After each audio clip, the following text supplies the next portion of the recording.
Okay, so let's continue. Here's a pro tip that I just figured out now.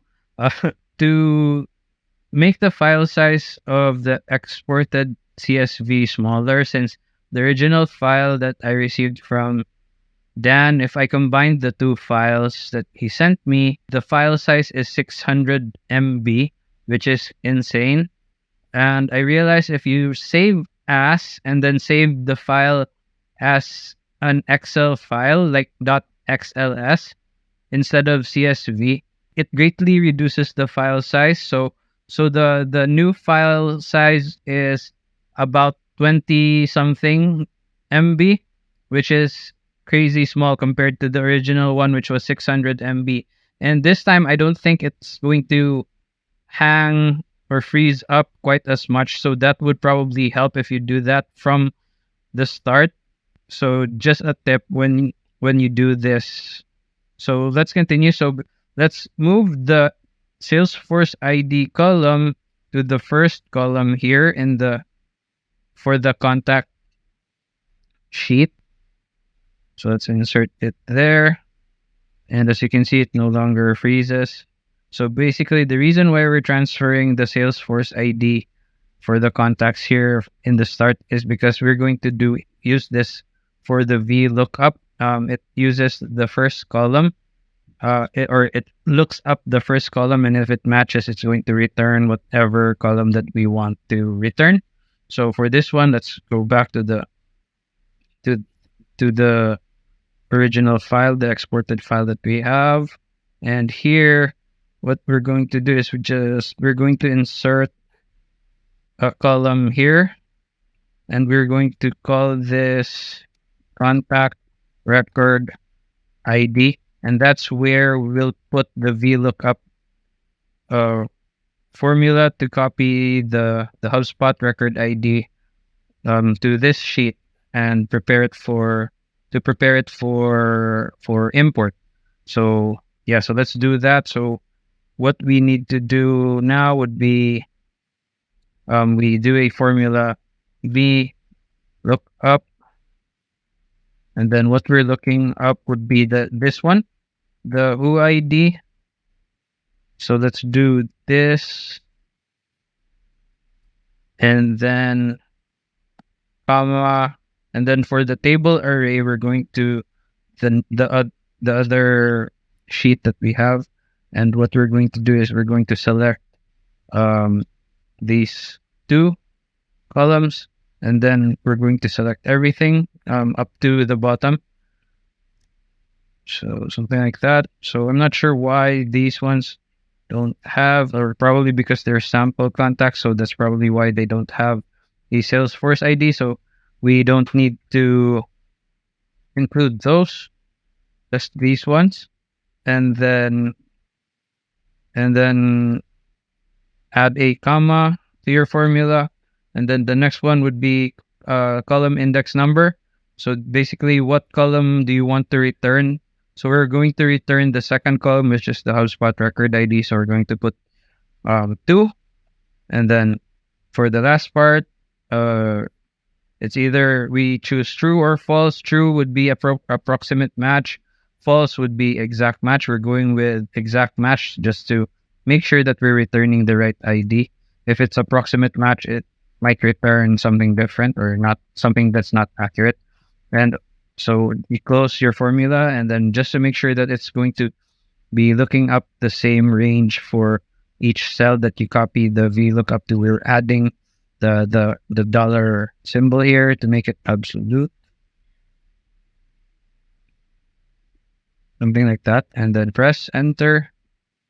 And then here you can see that it copied the HubSpot record ID for Carissa Caso.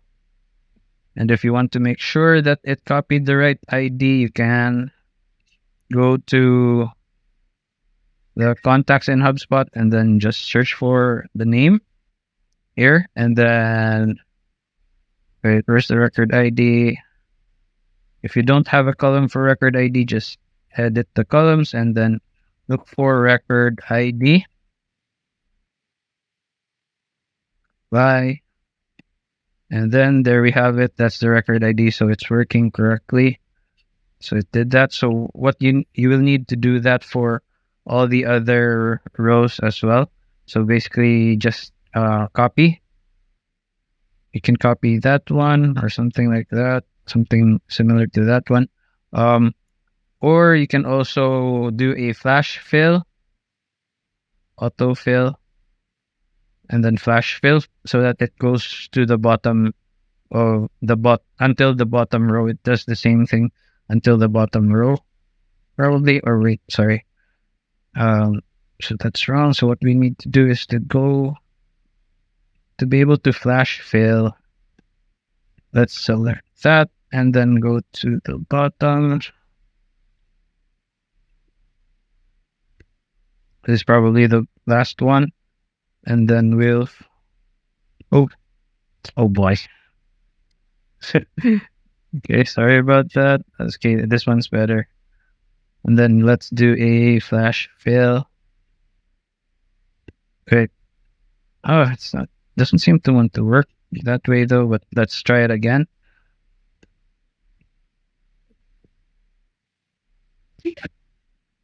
Where is it?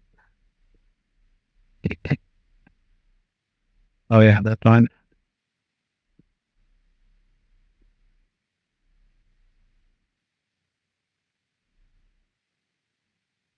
And then let's do a flash fill.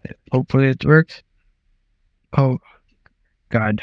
Let's just do a copy paste. It might be better just to copy paste if flash fill didn't work. So let's copy paste. Until this one. Copy paste. Okay. All right. I think that works. And for the ones that are blank, it's going to show NA. So because there's no contact associated with that activity, so what we need to do for that one would be to use the company instead. So let's do that. And then here, company record ID. And since we didn't export the company yet, so that's what we would need to do as well. So let's export. Let's do an export of the company in HubSpot, or the companies rather. There are 14,000 records, which is a lot. So let's export these and then add it as another sheet in our file. And hopefully, oh no. So let's don't forget to add the Salesforce ID, because you will need this one to do the VLOOKUP as well. And then let's do the export again.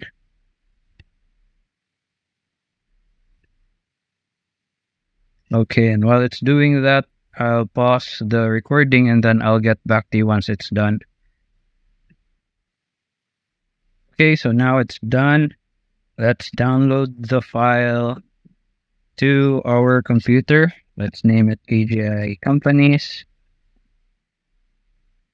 Open up that file. Oh, this crisp window is so annoying. Okay, so then let's copy this one over to our main file and copy that there. Name this one as companies. Let's move this. Here, this is our company. And then we're going to do the same thing. We're going to move the Salesforce ID over to the first column, since we're going to do a VLOOKUP for that. And then here is where we will use the VLOOKUP formula. So type in equal VLOOKUP, and then lookup value would be the account ID. This is the company account in Salesforce are the companies. So account ID, comma, then the table array. Let's go to our company sheet or tab, and then we're going to select the two columns for the first one would be the what will look up, which is the Salesforce account ID, and then the record ID, which is what will return over to that cell. So let's select everything here except for the sample one because that's gonna mess up our data. Type in comma. Then we're going to return the second column, which is the HubSpot ID or record ID. And then here we're going to do false again, and then close parentheses, press enter. And now you have the company record ID here. And then don't forget to add the dollar symbols so that it doesn't go to the next row when you copy and paste this for the next row. So press enter and then just copy and paste this for everything.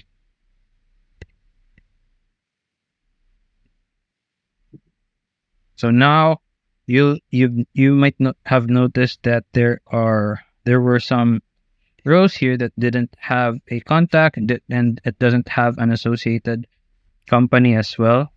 So unfortunately, there's not much we can do about those activities because they really need to have an associated record so that we can import them over to HubSpot. If it doesn't have an associated record, then we won't be able to